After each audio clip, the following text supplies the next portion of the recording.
Good morning, my fellow geography buffs. This is Ali and welcome back to the channel. So today will probably be my last video before Christmas. So I just want to wish everyone Merry Christmas and Happy Holidays. Hope you guys have a great Christmas break and I hope you get a chance to enjoy with your family as well as your friends. I'm pretty sure that most of you guys are well aware of Canada's geography and how diverse it is. But Canada being such a large, diverse, and dynamic country, there's so much that many people still don't know about Canada. So in this video, we're going to explore 5 different facts about Canadian geography that most people are not aware of. So let's get right into it. Here are the 5 facts about Canadian geography you probably didn't know.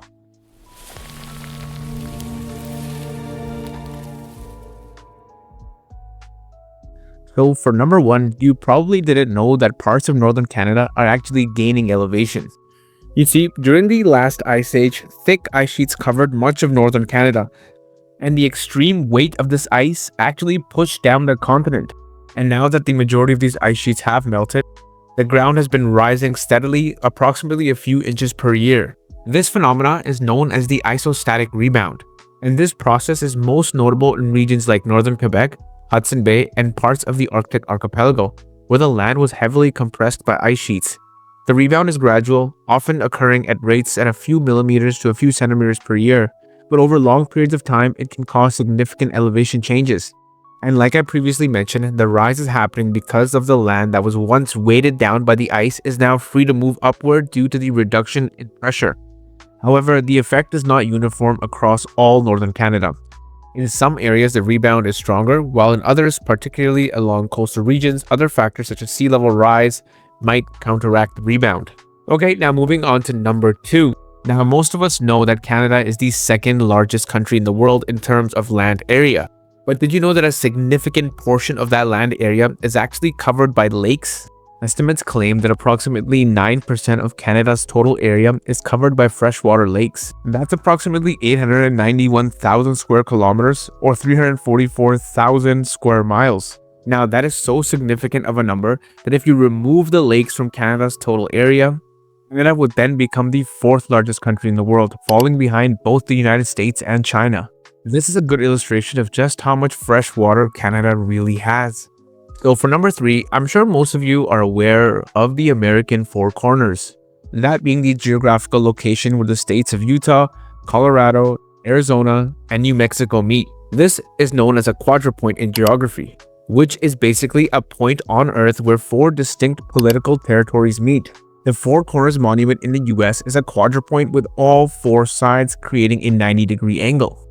But did you know Canada has its own version of the Four Corners? Yeah, you heard me, Canada has a quadrupoint. If you think about it, it's quite obvious, but still, most people don't know that it actually exists. So Canada's Four Corners is located on the geographic location where the provinces of Manitoba and Saskatchewan, as well as the territories of Nunavut and the Northwest Territories actually meet. So just like the American Four Corners, the Canadian Four Corners has all 4 sides forming a 90-degree angle. And despite being very visible and obvious on a map, most people still are not aware of the Canadian Four Corners. Okay, now moving on to number 4. Now most of you are aware of the fact that Canada has one of the largest national park systems in the entire world.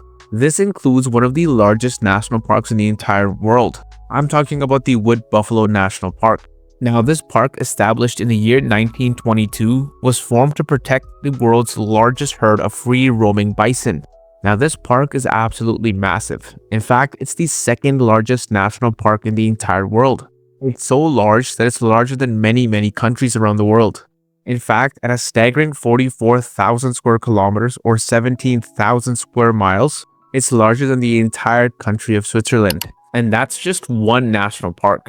The 2nd largest national park in Canada is Park National Park. With a size of 38,000 square kilometers, Park National Park is approximately the same size as the entire country of Bhutan. It's important to keep in mind there's approximately 48 national parks and national park reserves in Canada. That just gives you a small idea of the scale of the Canadian national park system, and we're not even counting the provincial parks. Now moving on to number 5. Now this is a very interesting one. What would you guess if I asked you where the world's largest gathering of snakes is? You're probably going to guess something like Africa or Australia, but you'd be wrong. That's because the largest gathering of snakes actually takes place in Canada. And this takes place in a small town called Narcisse. Located approximately 160 kilometers north of Winnipeg in the rural landscape of Manitoba, lies the Narcisse snake dens. And each spring, thousands of red-sided garter snakes emerge from their dens. And as soon as they emerge from their dens, they're ready to mate. And what they do is they create something called a mating ball, where male snakes gather around a single female in an attempt to mate. This behavior creates massive clusters of writhing snakes, which is an extremely extraordinary spectacle. And this takes place in this area because the red-sided garter snakes are known to hibernate in large groups during the winter months. And they choose the crevices of the limestone caves around the Narcisse area. These crevices and the cavities underground are a perfect place for their hibernation. And like I mentioned previously, as spring arrives, they begin emerging, often in extremely large numbers, numbering in the thousands, to mate and feed before dispersing to other areas. The Narcisse snake dens are ecologically very important for the area. The abundance of snakes in the area plays a key role in controlling insect populations. Conservation efforts are in place to protect the site and ensure that human activity does not disturb the snakes during their critical hibernation or their mating seasons. And I'm pretty sure most of you had no idea that the world's largest gathering of snakes actually takes place within Canada. And there you go. Those are 4 facts about Canadian geography that you probably didn't know. And that probably surprised you, at least some of you. If you like different facts like this, let me know in the comments below. I can do a part 2, 3, 4, or even 5 because there's so many interesting facts about Canadian geography. And as always, if you like content like this, remember to subscribe to my channel. It really helps me stay motivated to keep making content like this. About 95% of my viewers are not subscribed to my channel. So if you're watching this and you haven't already subscribed, please remember to subscribe to the channel. As always, if you like the video, I'll catch you guys in the next one. Peace.